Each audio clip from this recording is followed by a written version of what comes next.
Ahora voy a subirlo al grupo. Ok, ahora sí.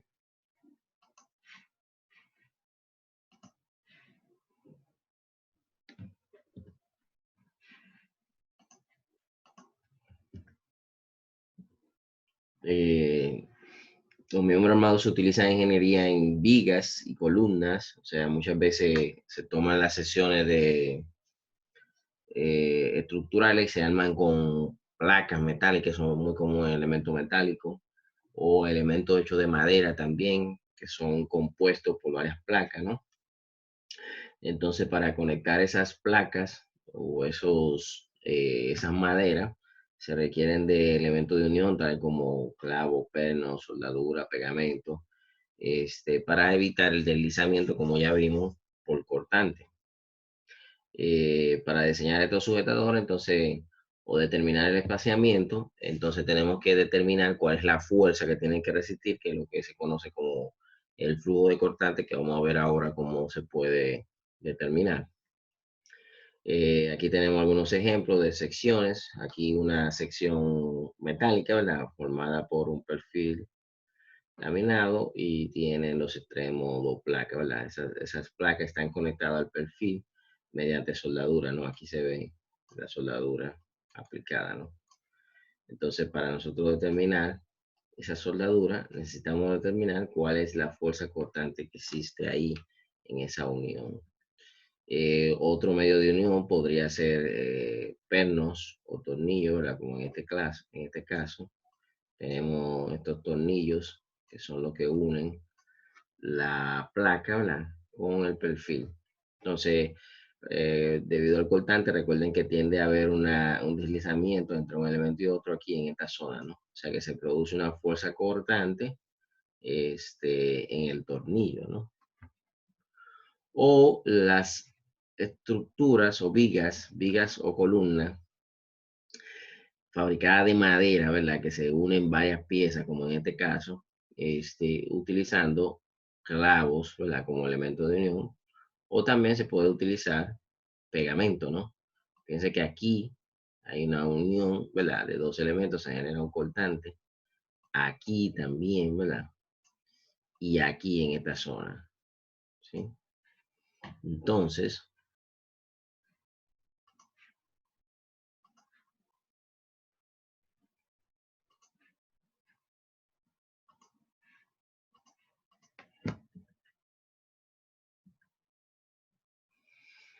la fuerza cortante que debe resistir los elementos de unión se presenta a lo largo del miembro, como ya dijimos, ¿verdad? Es una fuerza cortante. Eh, esta carga, cuando se mide como fuerza por unidad de longitud, se conoce como flujo de cortante. O sea, nosotros tenemos la fuerza cortante que va a lo largo del miembro, ¿verdad? Que básicamente sería igual a la fuerza cortante transversal, como ya vimos, debe ser igual si nosotros dibujamos un elemento sometido a cortante, ¿verdad? Si yo tengo un cortante acá, en la sección transversal, imagínense que esta es la sección transversal, ¿verdad? Esta es la sección longitudinal, esta es la sección transversal. Vamos a dejar un poquito mejor.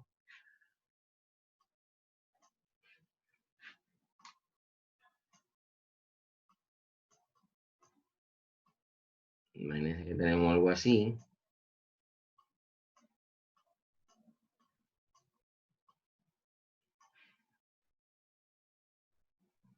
Entonces nosotros tenemos un cortante aquí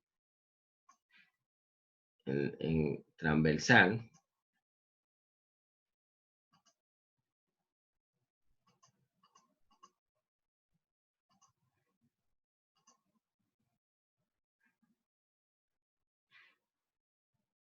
Por lo que aparece un cortante aquí longitudinal. Entonces, este cortante de acá sería el cortante que vamos a calcular, ¿verdad? Para poder determinar los elementos de unión. ¿Cuál sería su separación o cuál sería la resistencia requerida, ¿no? Entonces, como decía, es el mismo cortante transversal que voy a utilizar aquí. Lo único que en vez de tener una fuerza por unidad de área, voy a tener una fuerza por unidad de longitud, ¿no? Pero es la misma ecuación.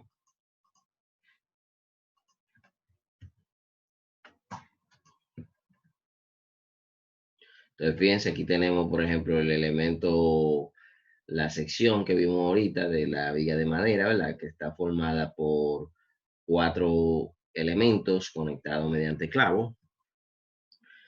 Imagínense esa sección sometida a flexión, ¿verdad? Como ya vimos, cuando se genera flexión en el elemento, existe un cortante, ¿no? Un cortante transversal.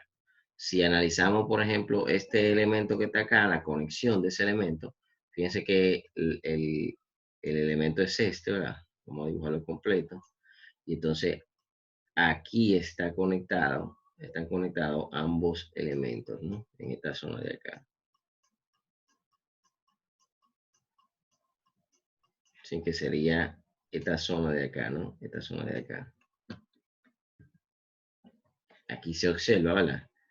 El elemento, la madera que tengo acá conectada a la viga. Entonces fíjense que aquí se genera la fuerza cortante, ¿no? Del flujo de cortante, ¿no? Si esa fuerza la dividimos entre la longitud, vamos a obtener un flujo de cortante. Entonces tengo que hacer el equilibrio, ¿no? Si consideramos el equilibrio de acuerdo a este diagrama de fuerza, este diagrama de cuerpo libre, ¿qué voy a tener? Vamos a ver. Fíjense, voy a hacer sumatoria de fuerza igual a 0, tomando como referencia este diagrama de cuerpo libre, ¿verdad? De la pieza que tomamos de la viga de la sección de la viga de madera. Nosotros vamos a tener entonces fuerza en X, esta es la dirección X, dirección Y, ¿no? ¿Qué parece, no? Esta sería dirección X y aquí arriba tendríamos dirección Y. Entonces, ¿qué tenemos? Sumatoria de fuerza en X igual a 0. Voy a tener esta fuerza que está acá, ¿verdad? Aquí está, positiva. Y entonces aquí voy a tener esta fuerza que sería igual a la misma fuerza más su incremento, ¿no? Que sería entonces en dirección contraria, negativa, que sería esta que está acá.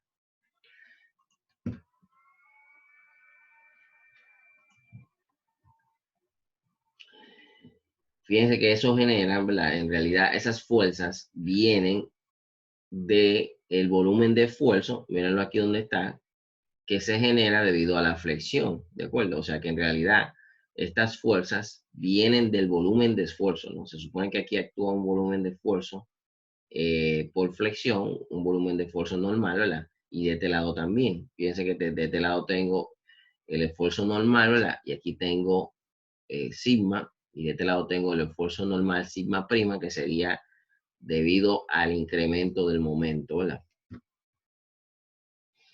Entonces, sustituyendo, ¿verdad? La fuerza por el volumen de esfuerzo, ¿verdad? Que básicamente esta ecuación que está acá, ¿verdad? O sea, esta ecuación que está acá es la fuerza F y esta ecuación que está acá sería la fuerza F', ¿de acuerdo? Entonces, y este de F que está acá sería entonces la fuerza que se genera aquí, ¿no? Entre la diferencia, ¿no? Entonces,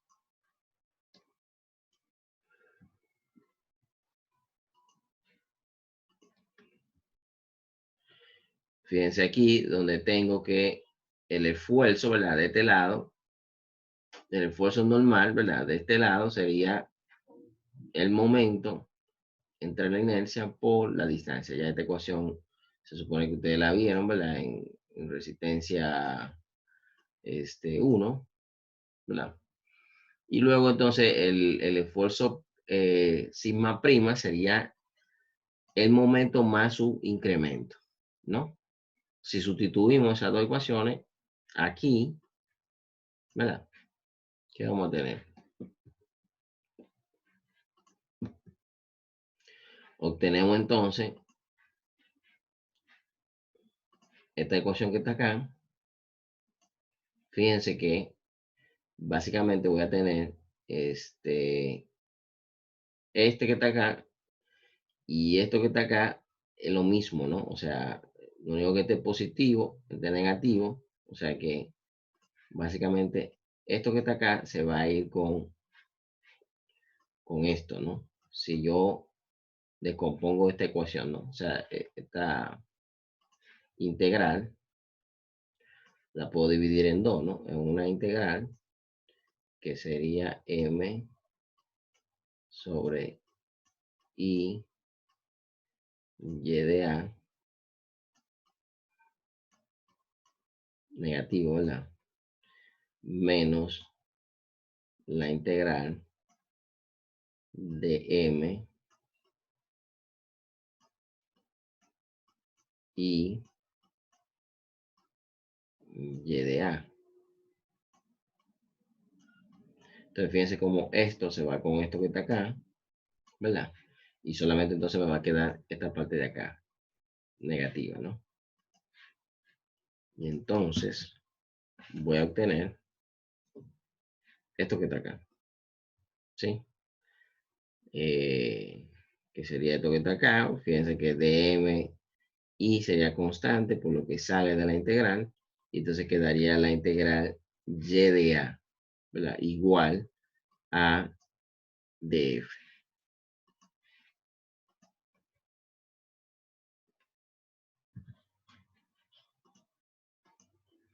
Entonces, fíjense que, ¿verdad? Siguiendo con la sumatoria de fuerza, la ecuación que vimos anteriormente, voy a tener esto que está acá, ¿no? O sea, esta es la misma ecuación que teníamos ahorita, lo único que, o sea, despejamos a df, ¿no? Que es la fuerza que me interesa, la fuerza longitudinal, esta que está acá, ¿no? Que es la fuerza de F. Va a ser igual, ¿verdad? Al diferencial de momento, o sea, el diferencial de momento entre la inercia por la integral de y de a en el área que estamos, o sea, no es en el área total de la sección, sino que es en el área del elemento que estamos considerando. Fíjense aquí, esta sería el área A' que estamos considerando. Bueno, de hecho aquí se ve, ¿no?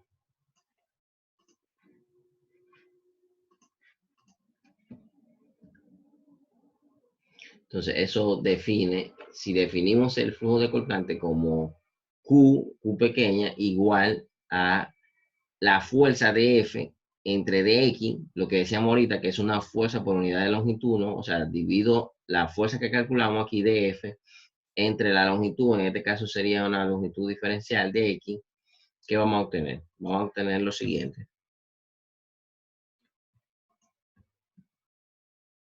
Vamos a obtener, ¿verdad?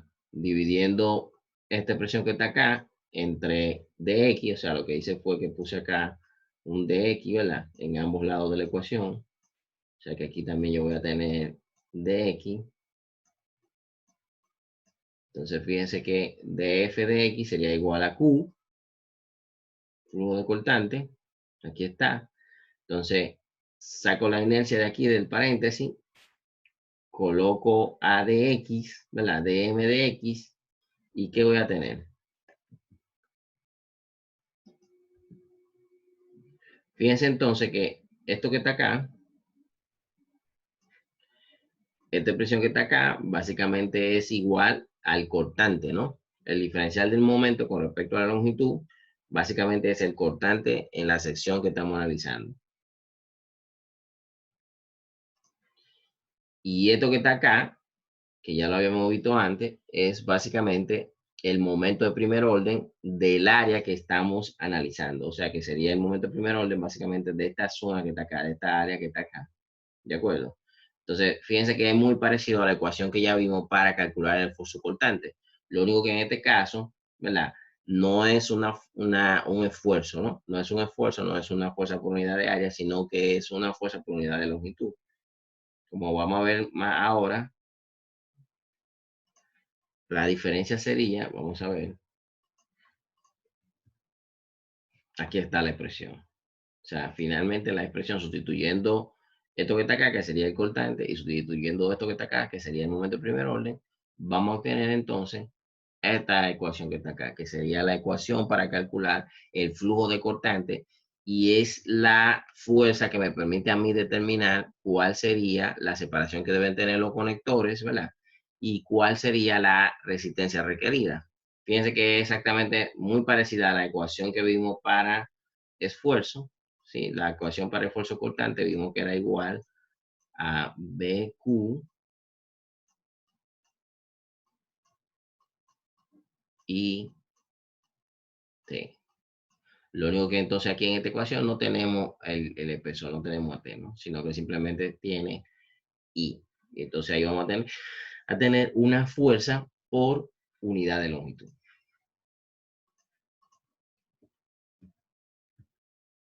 Aquí está, ¿no? Volviendo a nuestra sesión de nuestra viga de madera, nosotros estábamos calculando la fuerza que se genera acá, ¿verdad? Mediante el Q, ¿verdad? Esta fuerza, que la llamamos, si la hacemos por unidad de longitud, ¿verdad? O sea, la de X sería entonces Q. Y entonces obtuvimos la expresión que está acá, ¿no? BQ sobre I. Fíjense aquí sería la sección que estamos viendo, básicamente una foto. Fíjense que son 4 maderas, ¿verdad? La madera que está conectada en el extremo, nosotros estamos determinando cuál sería la fuerza que se genera aquí a lo largo, ¿verdad? De la viga, ¿no? ¿Cuál es la fuerza que se genera aquí a lo largo de la viga? O sea que nosotros vamos a tomar esta área que está acá.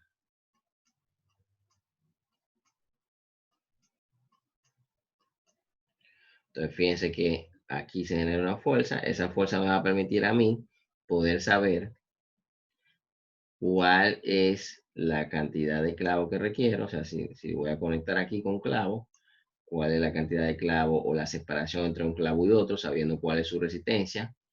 O cuál es la resistencia del pegamento. ¿Qué pegamento debo utilizar? También, ¿no? Podría ser pegamento. O sea, si estoy utilizando clavo, por ejemplo, fíjense acá, esos clavos van a ir a una separación y tienen una resistencia, se supone, ¿no? Cada clavo de esos tiene una resistencia. Entonces, para yo saber a qué separación debo colocarla, ¿verdad? Fíjense que Q es una fuerza por unidad de longitud, ¿verdad? Como dijimos, el flujo de cortante es una fuerza por unidad de longitud. Entonces, si quiero saber cuál es la fuerza que tiene que resistir el clavo, ¿verdad? Se supone que hay una fuerza por unidad de longitud aquí entre un clavo y otro, ¿verdad? O sea, en toda esta superficie que está aquí, está actuando Q. Entonces, aquí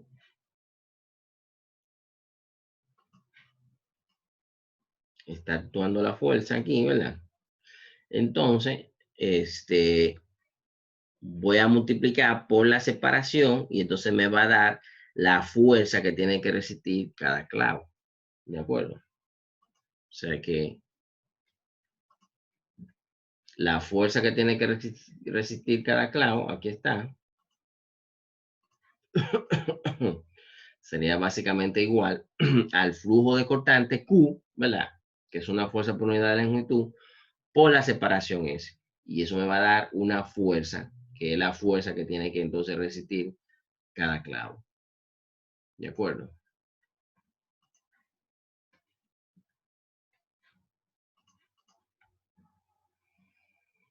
Aquí hay algunos ejemplos.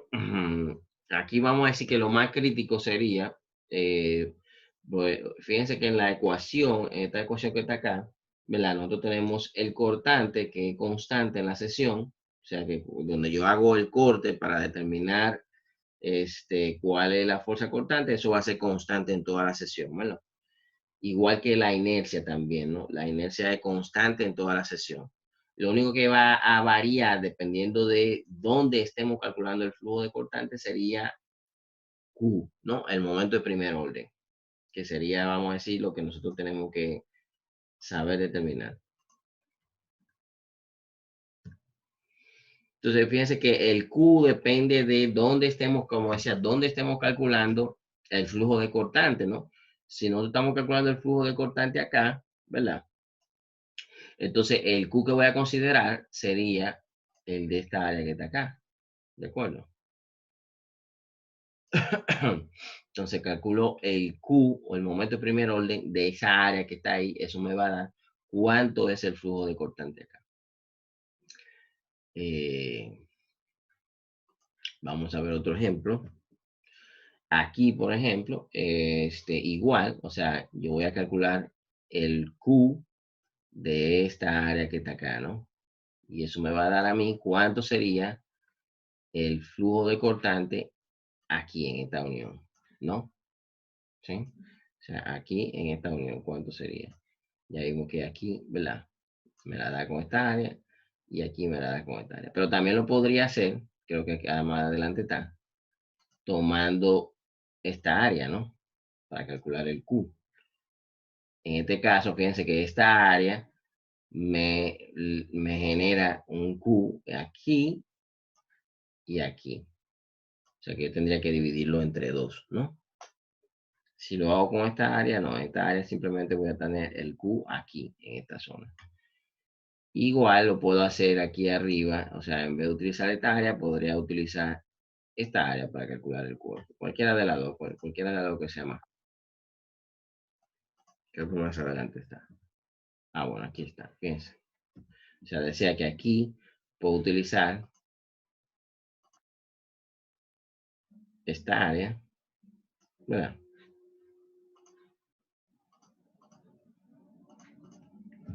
O puedo utilizar esta área. Ah, perdón. Esta área.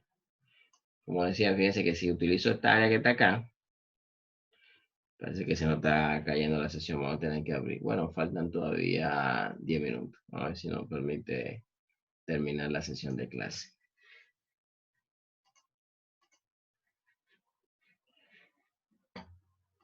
Si utilizamos esta área, entonces vamos a tener que dividir el Q sobre 2. ¿De acuerdo?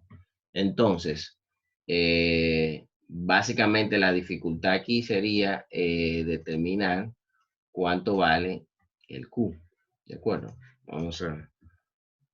Fíjense aquí, en este caso, el área que se está considerando sería esta que está acá, y en este caso, fíjense que el flujo de cortante, ¿verdad? Tomando esa área se divide en 3, entonces tengo que dividir el Q sobre 3.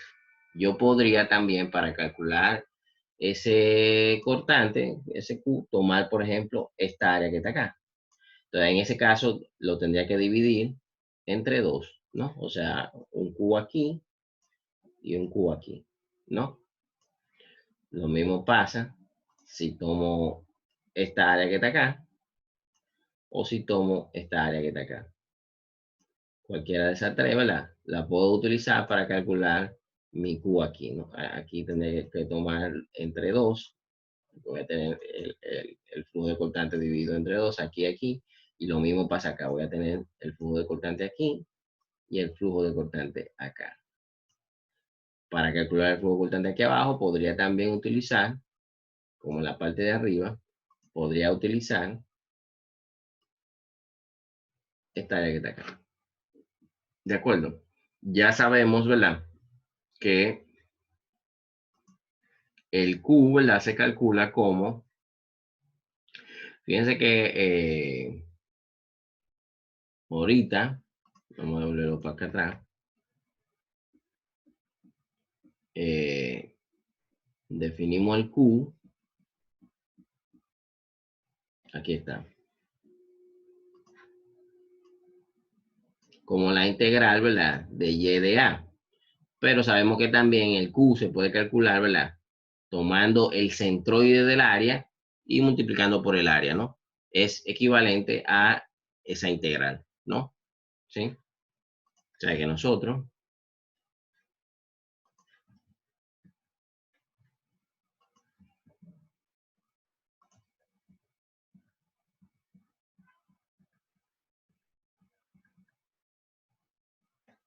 el Q, a ver si aquí,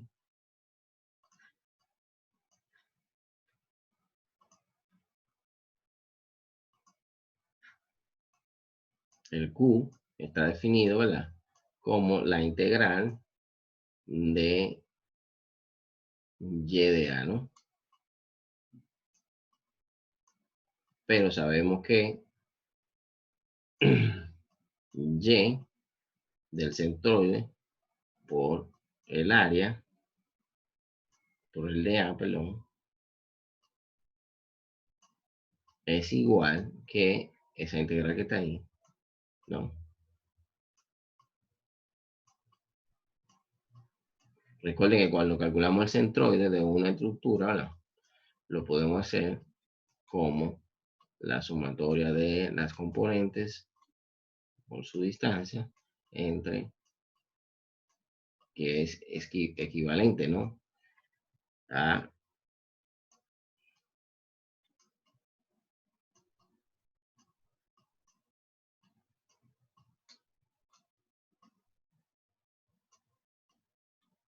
¿de acuerdo? O sea que aquí vamos a decir que la única complicación sería saber cuál es el área que hay que considerar para calcular el flujo de cortante y el cálculo del momento de primer orden. Voy a abrir los micrófonos para las preguntas y después de eso vamos a abrir otra sesión para ver un ejemplo que tengo acá disponible. A ver, si por favor levantan la mano, no sé si saben, hay un botón, creo que aquí en la parte de participación que le dice para levantar la mano. ¿De acuerdo? Me dicen o levanta la mano la persona que quiere hablar y entonces le habilitamos el micrófono.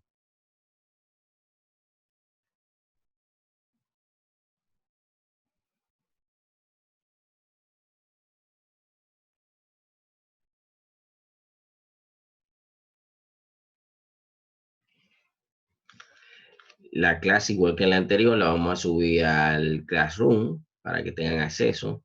No sé si pudieron tener acceso a la clase anterior, creo que la subí ya al Classroom. Este, la práctica número 1, vi que faltan personas todavía por subirla, tienen hasta hoy a la 1 de la tarde. Y de hecho veo que faltan muchas personas, solamente hay como 14 personas inscritas en el Classroom.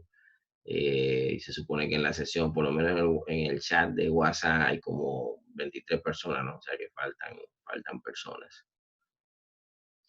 Voy a seguir subiendo más material al Google Classroom para que puedan estudiar en su casa y también a subir ejercicio. Vamos a ir subiéndolo paulatinamente para no dejarlo acumular al final. O sea que de las secciones que ya hemos visto, voy a subir ejercicio para que lo vayan desarrollando. Y utilizamos la misma metodología que lo puedan escanear. Fíjense que ahora los 10 puntos de asistencia es más difícil llevar el control.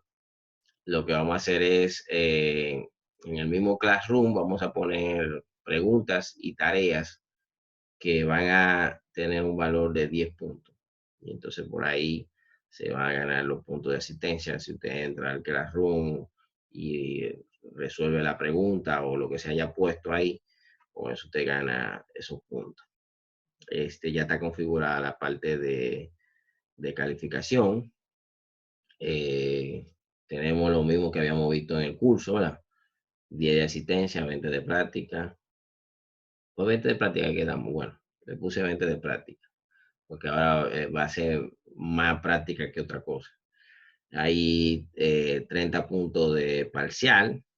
Yo lo dividí en dos. Vamos a ver cómo podemos manejar eso en la distancia. Y una evaluación final que también vamos a ver cómo podemos hacerla, ¿no? Bajo estas condiciones.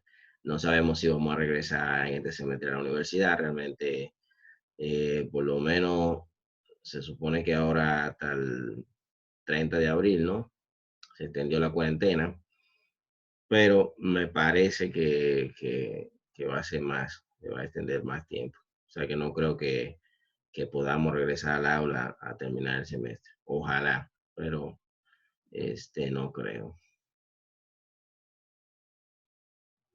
Sí, a ver, Eric, ¿no?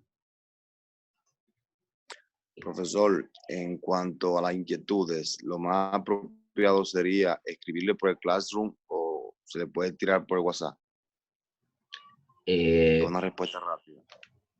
para, como en el Classroom están las tareas y la práctica, ¿verdad? Creo que es más Sí, fácil si lo hace por el Classroom asociado a cada tarea, como, o sea, cuando está la tarea hay comentarios, o sea, que tú puedes hacer comentarios o lo que sea ahí mismo y entonces ya yo puedo responder. Creo que sería lo más perfecto. factible y viable por ahí. Además que en el chat se puede perder, ¿no? Cuando comienzan a hablar Sí, y eso se puede perder la respuesta, pero en el Classroom la respuesta va a estar ahí y además cualquier persona la puede visualizar. ok, entendido. A, a ver, Eddie, ¿no? Está levantando la mano. Un momento. Eddie ya le puede quitar el Ah, mute. ya. Yo lo estaba quitando yo.